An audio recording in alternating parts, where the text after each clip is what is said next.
What's up guys, Mr. Basie here, and today we're going to be talking about Halo 5 Guardians as a game, in total, about the whole beta. Basically, this is my wrap-up of Halo 5 Guardians, and in no way, shape, or form, of course, are we going to stop talking about it. But the beta just ended yesterday, or something like that. No, I'm sorry, 2 days ago. Man, my time is off. But, it ended a little while ago, just a few days ago to be specific. And I want to give you my my wrap-up of the game, what I think after playing it for 3 weeks and just my 2 cents about it. So we're going to get started, and I want to first say my opinion about the game. So I really, really enjoyed it. I had a lot of fun playing it. Now, of course, we're going to get into the more nitty gritty in just a moment, and the seriousness and some of the negativity. But in total, I really enjoyed it, and I'm going to say what I said pretty much in the very beginning. My kind of early assessment of the game was that if it was released, right then and there.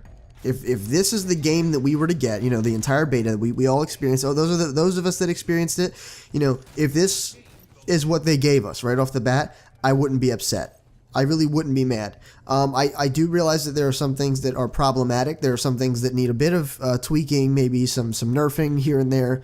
But for the most part, I would have really enjoyed it. There were things that I really liked. The implementations they made. They made some very bold moves in some situations. Of course, there were things I didn't like, which we'll get into. But in terms of my right off the bat assessment, I really did enjoy the Halo 5 Guardians beta. And to be honest, after it was all said and done, at the very end, I really wish we had more time to play with it. I've heard some rumors. Don't even quote me on this because this is completely not researched and anything. I'm just kind of telling you the guys this right now. I heard some rumors of a secondary beta happening sometime later in the year.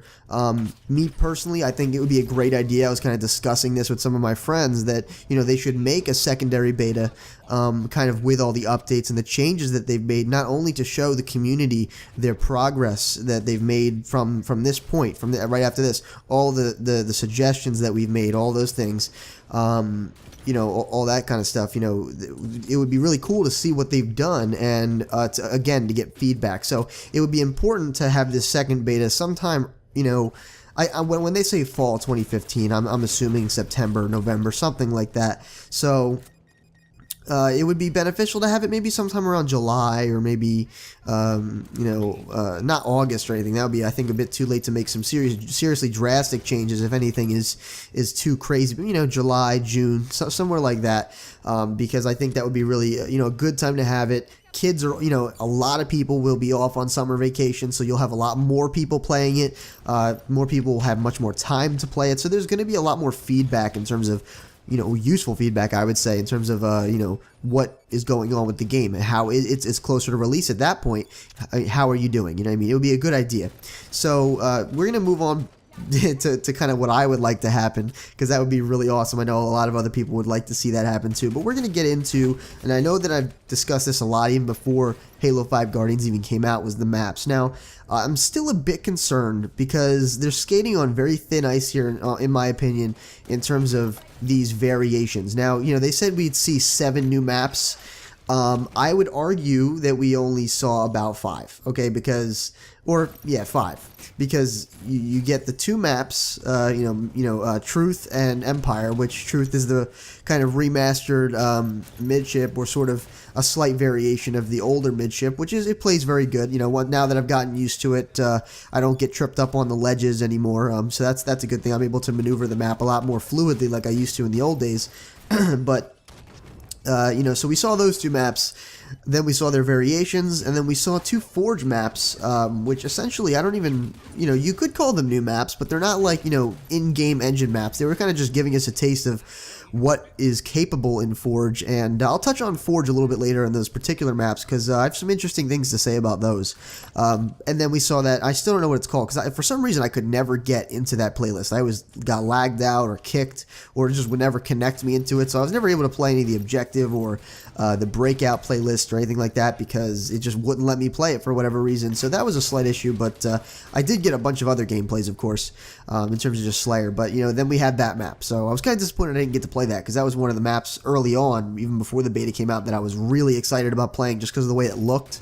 Unfortunately, I didn't get to play it, but that was one of the maps. So in actuality, for me, in terms of their engine, we only had 3 maps. Well, we did have the other 2, but the variations are so similar that it's very difficult for me to just to say that they're new maps. Now I understand that I've said that they have enough of the qualities that I would consider to have be a new map, but really they didn't change much, and it makes me worried about what they're going to be doing in the final game. I don't want to see 5 maps and 5 variations of those maps. That's not going to go over well. I know a lot of people are going to get mad at that because people are going to feel like they were shortchanged. They're going to feel like 343 half-assed the community, and I don't want that to happen. You know what I mean? A lot of people can lose faith over something like that. I don't think that I personally probably would. I understand that. Well, I don't really understand it, but I could see what they're doing. But I also see that it's major bullshit.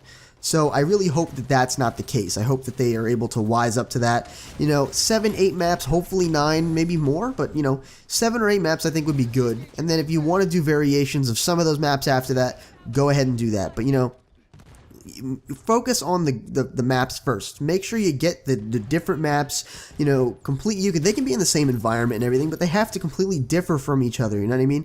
It needs to be a different map, and then you can focus on the variations and kind of give people a bit more maps, right off the bat in terms of that. And it would kind of be a cool idea to have different variations of maps in like DLC. Sometimes maybe instead of getting 3 new maps for your DLC, hey, you get 3 new maps and you get 3 variations of those, well, not 3, but 1 variation of each, so you get 6 maps in total essentially.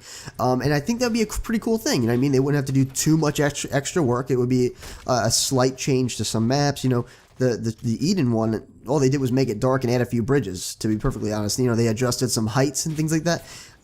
I don't really see, I mean, I'm not a person who does developing or coding or anything like that, but that doesn't look too hard to me. It doesn't look like it would take too much extra time, and it would really make the fans happy. Doing something like that. That would be a cool idea. So if you want to do that, go ahead, but don't use variations as an excuse. It's just I just don't see it going over very well. In terms of weapons, I did the weapon balancing video. And if they're going to be utilized the way they were, because they didn't have the DMR starting weapon, they're not starting out with loadouts anymore. They have they just give you a weapon right off the bat. They tell you, hey, loadout starting weapon, assault rifle magnum, loadout starting weapon, battle rifle, assault rifle, whatever. They're giving you the starting weapon, and I hope they keep the loadouts in the game, because my whole theory of never take anything out of a game is, unless it's of course unless it's broken or it hurts the game in some way. I just feel like, nothing should ever be taken out of a game. That's kind of why Halo 4 Forge sucked a little bit of ass, because they took out some of the major and fundamental things that made Halo Reach's Forge really, really good. So I feel like there's just no point in taking out anything in a game. Just add new things. You don't have to, like 343's magnet system in Forge. They're like, oh, hey, you don't need fine tuning anymore because we give you magnets. But the magnets sucked ass. The magnets were broken. So it would be great if your magnets didn't work. Hey, we can go back to fine tuning. It's not, and I'm not a forger in any way, but I realize that that's a problem. I'm not going to be ignorant of that fact. I'm not going to, disregard that just because I'm not a forger and it's not what I want.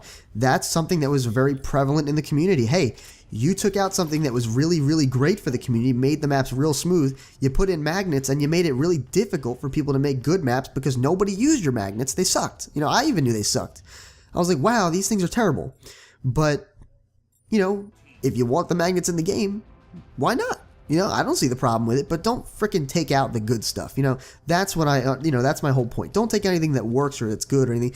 Matter of fact, in Halo 5, they should probably bring a lot of the old crap back that was good, or even that wasn't good. Of course, again, unless it hurt the game or was unbalanced or unfair, whatever it may be.